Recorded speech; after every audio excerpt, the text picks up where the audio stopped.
بسم الله الرحمن الرحیم. دوستانو، ستاسو په خدمت کې د نوې ویډیو سره حاضر شوی ما.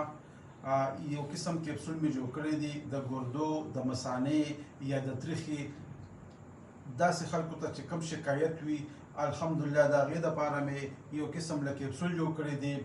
دا کیپسول چې استعمال کی د اپریشن نه به انشاءالله داسې مریضان بچ کیږي د الله په لوی فضل باندې. څلور قسمه دوایي د ما سره په دې کې دا کار کوي. دا دوه ماجونونه دي او دا دوه قسمه کیپسول دي.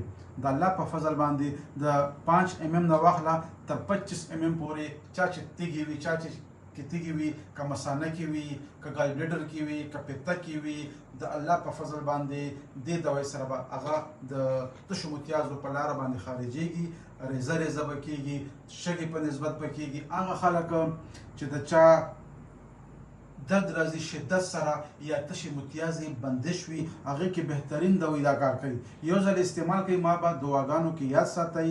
د الله د رضا دپاره دا ویډیو خپلو ملګرو سره شیر کوئ.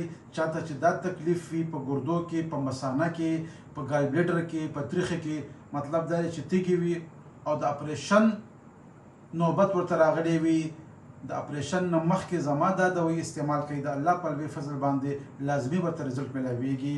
دا ویډیو نورو یارانو دوستانو سره شیر کوي د الله د رضا دپاره، چاته چې فایده ورسي. السلام علیکم ورحمت الله وبرکاته.